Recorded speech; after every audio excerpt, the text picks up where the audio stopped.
What's going on, everybody, and welcome back to FBA Capital. And today I got another daily range case study for you, which is going to be Wednesday the 16th for NASDAQ 100. So without further ado, we're going to get right into this video because we don't like to waste time and we like to get straight into it.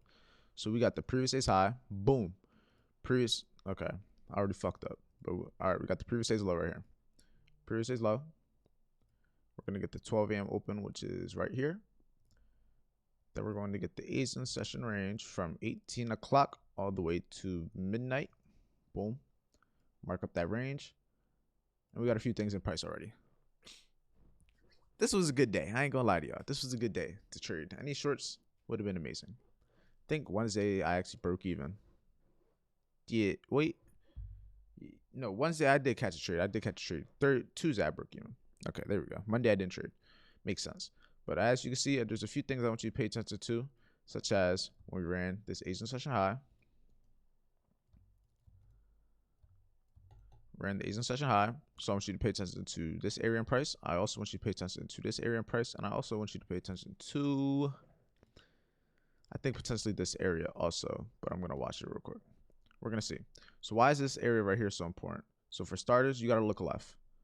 We ran this high to the left. So we grab the liquidity above this high. And what does that mean when we grab liquidity? Meaning we're grabbing people that have orders. And now that's not the only other reason. Also look more to the left.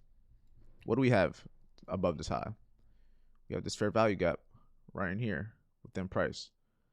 Price didn't come and tap into it, but it came very close. And a lot of times there's going to be situations like this where price comes close to where you want it to go to, but it's not going to tap right into it. But you also got to keep in mind that that's also probably not the only confirmation. Another thing we're going to look for is we're going to draw a fib from this previous day's high to that previous day's low. And we're going to see if it had a potential fib, which it didn't. And if you look at where those fib settings were, it would have lined up with this other move up here. How about the 38.20%? There we go. Now we have another confirmation. But there's always going to be times and there's going to be days where not all your confirmations match up, but there's going to be a few that match up. Their job is to find the few that match up, and based off of those confirmations, judge whether you should take a trade or not. So after we ran this short-term high right here, we came close to filling in this fair value gap, but keep in mind what time it was. This was at 2:45 in the morning. So this ended up being the high of the day at 2:45 a.m. After what? False break of high. Of the high to the left, which is right here. And by false break, meaning it had a false breakout, came up, make people think it was going to go higher, but came back down. We had a retracement before eventually dropping lower. Where's the first area that got targeted? London session low, got targeted, ran through. Asian session low, got targeted and ran through. And then price came all the way down to this previous day's low. So we're going to annotate these two areas right here. And I'm just going to say London low cleared. Then we're going to say previous day low cleared. And when I say cleared, it just basically means price ran through it. Previous day's low got cleared, and then we had the London low get cleared along with the Asian session low, but I'm not going to put too many confirmations. I'm not going to put too many annotations in there. So after price created this high of the day, we had a retracement before falling, and then at 8:30 we had a retracement to the top side, more than likely due to news. There was a lot of volume in the market, but then eventually price continued in that one direction once ago, trending lower. And then from here, what happened? Price ended up creating the low of the day at 10:45 a.m. And let's pay attention to where we are in price. Price came down to this 11,700 area. And if you paid attention to this area before, 11,700 was all the way over here. Now let's also look at, did it clear these lows? Didn't clear this low, but it did clear this low and this low right here. So I'm going to make these black line. Didn't mean to do that. Boom, boom, boom, boom. So we ran these short-term lows. It wasn't a low from our current day, but it was still a short-term low, grabbing liquidity. From here, we created that low today, traded back above. Now, where did this high come to? Why was this area marked up from before? So for starters, I'm going to be pulling a fib from that high of the day all the way down to that current low. And look at that. You have a 38.20% rejection.